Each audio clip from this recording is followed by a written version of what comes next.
நான் சார்ந்த துறை, நான் சார்ந்த தொகுதியில இன்றைக்கு நூற்றுக்கணக்கான கிராமங்கள் நெல் பயிரை ஆதாரமாக கொண்டு வாழ்கின்ற விவசாயிகள் இருக்கின்ற கிராமங்கள். நான் டைம் ரொம்ப ஷார்ட்டா இருக்கிறதுனால எனக்கு நூற்றுக்கணக்கான கிராமங்கள் இருந்தால் ஒரு 5 கிராமத்தை மட்டும் நான் எடுத்து காட்டினேன். அதுல சாத்துக்குடல், கார்குடல், கருவேலங்குறிச்சி, வயலூர், சின்னப்பரூர் என்ற சில கிராமங்கள் பேரை சொல்லி எல்லாமே திறந்தவெளி நெல் மூட்டைகள் நினைந்து இன்றைக்கு எல்லாம் வீணாகின்ற ஒரு நிலைமை இருக்கு. அதற்கு உடனடியாக தீர்வு செய்யணும். மழை வரும் பொழுதே நாம எப்ப பாரு மேகதாது அணை அடுத்த ஸ்டேட்டையே நம்பி இருக்கோம். நான் முதல் டே எப்படி சொன்னனோ அதை தான் இன்னைக்கும் சொன்னேன். நமக்கு கிடைக்கும் மழை வரம், அந்த வரத்தை நாம் பாதுகாக்கணும். தூர்வாருங்க, கிடைக்கின்ற மழையை சேமிக்கணும், தடுப்பணைகளை கட்டுவோம். நாம ஒவ்வொருவரும் ஒன்று கூடினால் தமிழ்நாட்டை நீர்மிகை மாநிலமாக மாற்ற முடியும். அதனால நிச்சயம் அதுக்கான வேலையை இந்த ஆட்சி தொடரணும் என்று சொன்னேன். அது மட்டும் கிடையாது, இன்னைக்கு மேகதாதுவில் அணை கட்டுவதை பத்தி நிறைய பேசினாங்க. அதே மாதிரி காவேரி விவகாரத்தை பத்தி பேசுறாங்க. நான் என்ன சொல்றேன், அது உரிமை கொடுத்துதான் ஆகணும். அவங்க கிட்ட மறுபடி பேசுறதுக்கு அங்க ஒண்ணுமே இல்லை. மேகதாதுல டேம் கட்டக்கூடாதுன்னா கட்டக்கூடாது. காவேரியில இருந்து தண்ணி தமிழ்நாட்டுக்கு இத்தனை டிஎம்சி கொடுக்கணும்னா கொடுத்துதான் ஆகணும். யாரும் அதை பத்தி 150 வருஷமா பேசுறோம், இன்னும் பேசுறதுல பிரயோஜனம் இல்லை. அதனால முதல்வர் அவர்களே, ஸ்ட்ராங் ஆக்ஷன் எடுங்க. Be strong to take good decision, strong decision நான் பேசியிருக்கேன் சட்டசபையில. எல்லாரும் தமிழ்நாட்டுக்காக, தமிழக விவசாயிகளுக்காக ஒன்னு கூடுவோம். எப்படி கேப்டன் எதிர்கட்சி தலைவராக இருந்தபோது அனைத்து கட்சிகளையும் அழைத்து சென்று தமிழ்நாட்டின் பிரச்சனைக்காக பாரத பிரதமர் திரு நரேந்திர மோடிஜி அவர்களை சந்தித்தாரோ, அதுபோல இங்கே அனைத்து கட்சி கூட்டத்தை கூட்டுறமோ இல்லையோ தீர்மானம் நிறைவேற்றிட்டோம். எதுக்கு எதிர்கட்சி எல்லாம் ஒன்னு சேர்ந்து சொல்றாங்க, எதுக்கு அவங்க கேட்கறாங்க எல்லா கட்சியும் ஒன்னு கூட்டி நீங்க கூட்டம் போடுங்கன்னு. ஆனா ஆளுங்கட்சி சொல்றாங்க தீர்மானமே நிறைவேற்றியாச்சு, எதுக்கு அனைத்து கட்சி கூட்டம்னு அவங்க சொல்றாங்க. அதனால் நாங்க என்ன சொல்றோம், யாருக்கு இது புரியவர் பாரத பிரதமர் அவர்களை போய் நம்ம சந்திப்போம்னா நான் கேட்கிறேன். மேகதாது டேம் கட்டக்கூடாது, காவேரியில எங்களுக்கான உரிமை தரணும்னு சொல்லி தமிழ்நாட்டு அனைத்து தலைவர்களையும் ஒன்று கூட்டி நமது முதல்வர் விஜய் அவர்கள் சென்று பாரத பிரதமரை எப்படி கேப்டன் போய் மக்களுக்காக சந்திச்சாரோ அது மாதிரி சந்திக்கணும் என்ற கோரிக்கை இன்னைக்கு நான் அவையில் வைத்திருக்கிறேன். மக்கள் பிரச்சனைக்காக போலாம், தப்பு ஒன்றும் கிடையாது என்பதை நான் சொல்லியிருக்கேன். அதே போல இன்னைக்கு 717 மதுபான கடைகள் மூடிட்டாங்கன்னு சொல்றாங்க. அதுல சிலவற்றை நாங்கள் உதாரணமாக சொல்லியிருக்கிறோம். அவற்றை உடனடியாக மூடணும். நாங்கள் வாழும், அதாவது கேப்டன் இன்றைய முதல்வர் விஜய் அவர்கள் வாழ்ந்த அந்த இடம் சாலி கிராமம், அங்கேயே இன்னும் பல கடைகள் மூடப்படாம இருக்கு. அதனால விருகம்பாக்கம் எம்எல்ஏ கவனத்துக்கும் அதை நான் கொண்டு சென்றேன். அது மட்டும் இல்லை, இன்னைக்கு இரங்கல் தீர்மானம் நிறைவேற்றினாங்க. அதை பத்தி நான் முக்கியமா பேசணும். இங்க தமிழ்நாட்டை ஆட்சி செய்த எத்தனையோ தலைவர்கள் இருக்காங்க. அப்படி பார்த்தா நம்மளுடைய இந்தியாவிலேயே மூத்த தலைவர் கலைஞர் அவர்களுடைய நினைவு நாள் இன்றைக்கு. அப்படி ஒரு சில குறிப்பிட்ட முக்கியமான தலைவர்கள் நினைவு நாள் வரும்போது அவை கூடுகின்ற நேரத்திலே அந்த தலைவர்களை நினைவு கூர்ந்து நாம் அவர்களையும் அந்த சட்டசபையிலே மரியாதை செலுத்துவதில் நினைவு கூற வேண்டும் என்ற கோரிக்கையை நான் வைத்திருக்கிறேன். இன்றைக்கு கலைஞரை அவருடைய நினைவு நாள், அதை செய்திருக்கணும் அப்படின்னு சொன்ன. அப்ப அவை தலைவர் சொன்னாரு, பரிசீலனையில் இருக்கிறது, உறுதியாக இனி வரும் காலங்களில் இந்த மாதிரி முக்கியமான தலைவர்களுடைய நினைவு நாளை சட்டசபையில் நிச்சயம் நாம நினைவு கூறுவோம் என்று சொல்லியிருக்கிறார். என்னுடைய நன்றி தெரிவிச்சிருக்கேன். அதே மாதிரி போனவுடனே கையெழுத்து ஒரு நோட் புக்ல தான் நாங்க எல்லாம் போடுறோம், ஸ்கூல் மாதிரி. அதை பயோமெட்ரிக் பண்ணி இன்னைக்கு டெக்னாலஜியா அதை பண்ணணும் அது அப்படின்னு நான் கேட்டிருக்கேன். எப்படி பார்லிமெண்ட்ல போடுறாங்களோ அது மாதிரி. அதே மாதிரி தண்ணி நான் கேட்டேன் அன்னைக்கு, தண்ணி பாட்டில் எல்லாருக்கும் கொடுங்கன்னு. அண்ணன் ஓபிஎஸ் அது வேணான்னாரு. அதை அண்ணன் வச்சு நான் பேசினேன். அப்புறம் அதுக்கு சொல்லிட்டேன், நான் தடை சொல்லல, நீங்க கொடுக்கலாம் அப்படின்னு சொன்னாரு. அது கொஞ்ச நேரம் காமெடியா இருந்தது. ஏன் அதை நான் சொன்னேன்னா, அது ஒரு சுத்தமான சுகாதாரமான ஒரு தீர்வு. அவை காவலர்கள் எல்லாம் அப்படியே தவழ்ந்து ஒரு டேபிளா டம்ளர்ல தண்ணி குடிக்கும் போது நம்மளுக்கே அது கஷ்டமா இருக்கு. ஒரு ரூம்ல ஒரு நம்மளுடைய சட்டமன்ற உறுப்பினர்கிட்ட ஒரு பாட்டில் வச்சா வேலை முடிஞ்சது. அதனால அதை கேட்டிருக்கேன். நிச்சயம் பரிசீலனை செய்யறேன்னு சொல்லியிருக்காங்க. உங்களை மாதிரி கேமராமேன்ஸ் ஒரு 5 பேர் அப்படியே பாவம் நின்ன இடத்துல அப்படியே நிக்கிறாங்க. மற்றவங்க எல்லாம் அப்படி போறாங்க வர்றாங்க, ரிலாக்ஸ் பண்றாங்க, தண்ணி குடிக்கிறாங்க. ஆனா அந்த 5 கேமராமேன் மட்டும் நின்ன இடத்துல நிக்கிறாங்க. அவர்களுக்கும் கொஞ்சம் ரிலாக்ஸ் பண்ணி மாற்றி நீங்க அடுத்த 5 பேருக்கு வாய்ப்பு கொடுக்கணும்னு சொல்லி நான் கேட்டிருக்கேன். கண்டிப்பாக இதெல்லாம் பரிசீலனை செய்வோம் அப்படின்னு சொல்லியிருக்காங்க. இது போன்ற ஒரு ஆரோக்கியமான ஒரு டிஸ்கஷன் இன்னைக்கு போயிருக்கிறது.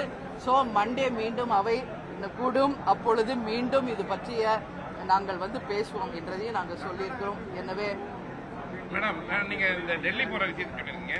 நான் லாஸ்ட் டைம் நம்ம கேப்டன் போயிருக்கும் போது, ஆனா இந்த தர ஒவ்வொரு முறையுமே அங்க போனாலுமே பிரயோஜனம் இல்லாம தான் போகுது. இவங்க அதை எப்படி பாக்குறீங்கன்னா, சட்டமன்றத்தில் நடந்தது போனா மட்டும் கொடுத்துருவாங்களா? சட்டமன்ற உறுப்பினர்கள் பேசுனது உங்களுக்கு சொல்றேன். அங்க எல்லா எதிர்கட்சியும் ஒண்ணு கூடி அவங்க ஆலோசனை பண்ணும்போது அவங்க ஒற்றுமையை காமிக்கிறாங்க. பட் தமிழ்நாடுல அது இல்லன்னு சொல்றாங்க. தனியா போய் கோர்ட்ல போனாங்க. இப்ப நீங்க பாத்தீங்கன்னா டிஎம்கே முன்னாடி தனியா போய் கோர்ட்ல போட்டாங்க. அப்ப பார்த்தோம்னா ஒன்னாவே சேர்ந்து எல்லாமே பண்ணிக்கலாமே. அவங்க மட்டும் டிஎம்கே மட்டும் போறாங்க, அடுத்து இவங்க போறாங்க. நம்ம இது 150 வருஷ பிரச்சனை, இன்னைக்கு நாளைக்கு பேசுற பிரச்சனை இல்ல. நீங்க சட்ட ரீதியாகவும் ஸ்ட்ராங்கா ஸ்டெப் எடுங்க. மேகதாதுல அணை கட்டக்கூடாது என்பதிலையும் ஸ்ட்ராங்கா நில்லுங்க. அதே போல இன்றைக்கு ஏன் நம்ம நடுவன் நம்ம சென்ட்ரல் கவர்மெண்ட் அணுகணும்னு நான் சொல்றேன்னா, இதற்கு தீர்வு அங்கதான் இருக்கு. தமிழ்நாடுல இதுக்கு தீர்வு வராது. ஏன்னா இது 2 ஸ்டேட்டோட பிரச்சனை. அப்போ இங்க எல்லாரும் ஒண்ணு கூடி நம்ம போய் பாரத பிரதமரை பார்த்து ஒரு அழுத்தம் கொடுக்கறப்போ ஒரு நிச்சயம் அதுக்கு ஒரு இம்பாக்ட் இருக்கும்ன்றதான் என் கருத்தா நான் சொன்னேன்.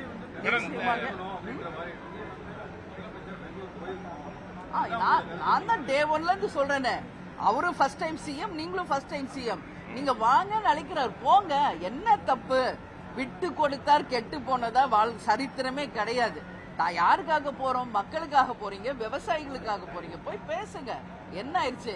அப்போ முதல்வர் பேசுறப்ப சொன்னாரு, அங்க போகும் பொழுது நான் போகணும்னு முடிவு பண்ணோம், போகும்போது அவமரியாதை பண்ணிட்டா என்ன பண்றதுன்னு. அப்பதான் நான் சொன்னேன், அப்படி இங்கதான் நம்ம எதிர்கட்சிகள், எதிரி கட்சி யாரும் இல்ல.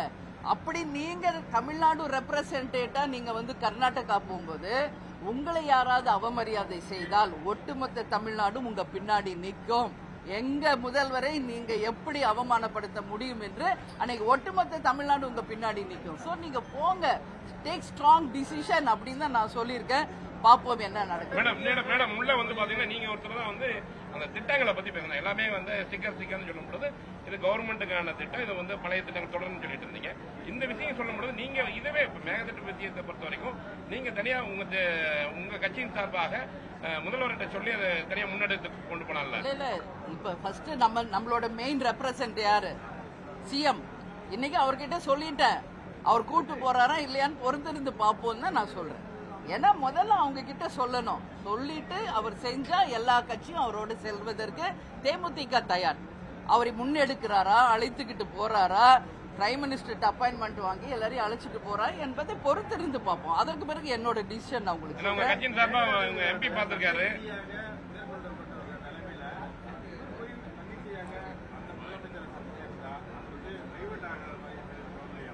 கிடையாது. அப்படி பார்த்தா இதுக்கு முன்னாடி எத்தனை சிஎம் நம்மளுடைய புரட்சி தலைவர் எம்ஜிஆர் போய் சந்திச்சிருக்காரு.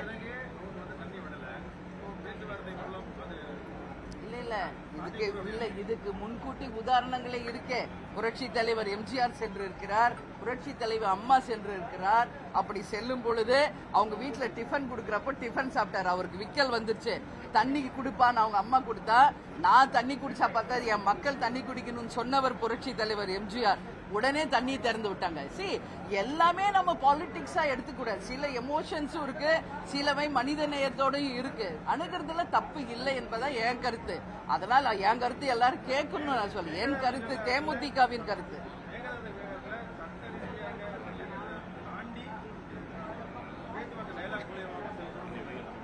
இல்ல அது என்ன சட்டப்பூர்வமா எடுக்கணுமா எடுங்க. இல்ல நீங்க போய் நேரா சந்திச்சா பிரச்சனை தீருமா போய் பாருங்க. அங்க போனா ப்ராப்ளம் இருக்குன்னா நீங்க அந்த முதல்வர் இங்க கூப்பிடுங்க. தமிழ்நாட்டுல யாரும் அவருக்கு நம்ம எதிர்ப்பு சொல்ல வைக்கும். வந்தார வாழ வைக்கும் தமிழ்நாடு தானே. அந்த சிஎம் இங்க வரட்டும். நம்ம 2 சிஎம் பேசி சால்வ் ஆச்சுன்னா நல்லது தானே. இன்னைக்கு வரைக்கும் நம்ம விவசாயிகளை பற்றி நம்ம யோசிங்க. இன்னைக்கு குருவை சம்பா எதுவுமே இல்ல. கடமடைக்கு தண்ணி எப்போ போகுதுன்னு தெரியாது, எப்போ பயிர் பண்ணுவாங்கன்னு தெரியாது. நம்ம இங்க உட்காந்து பேசிக்கிட்டு இருந்தா என்ன பிரயோஜனம்? அங்க இன்னைக்கு அதை நம்பி வாழ்ற விவசாயிகள் இன்னைக்கு எவ்வளவு கஷ்டப்படுறாங்க. அதையும் நினைவு கூறுங்கள். இந்த சட்டசபை நடக்கிறதும் அறிவிப்புகள் எல்லாம் அவங்க கொடுக்கிற வரி பணம். அவங்க நல்லா இருந்தா தான் நாடு நல்லா இருக்கும், நாடு நல்லா இருந்தா தான் இங்க எல்லாமே நல்லா இருக்கும்.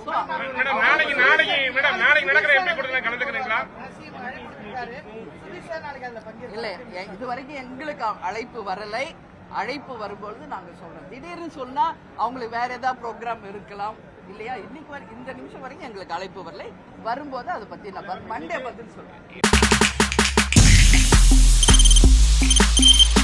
தவிர்க்க முடியாத தம்ப்நெயில்ஸ், கலக்கலான கண்டென்ட்ஸ், சினிமாவும் சீரியஸ் பிரச்சனைகளும், பல வருடங்கள் இடைவெளிக்கு பிறகு இந்த படத்துல ஒரு கலகலப்பும் கைகலப்பும், போயிட்டே தான் இருக்காரே தவிர பிரேக்கே இல்லாமல் பிரேக்கிங் நியூஸ் சொல்லும் தந்தி டிவி ஆப். இன்ஸ்டா தலைமுறை வரை இறங்கி அடிக்கும் தந்தி டிவியின் டிஜிட்டல் எக்ஸ்க்ளூசிவ். அது தண்ணிக்குள்ள போகும்போது ஹேங் ஆயிடுச்சு. உங்களுக்கு விஜய் சார் எந்த அளவுக்கு ரொம்ப பிடிக்கும்? Of course, Malayalis are huge Vijay sir fans. ரெண்டு பேருமே ரொம்ப பிடிக்கும் எனக்கு. தந்தி டிவி ஆப்பை இலவசமா டவுன்லோட் செய்யுங்க.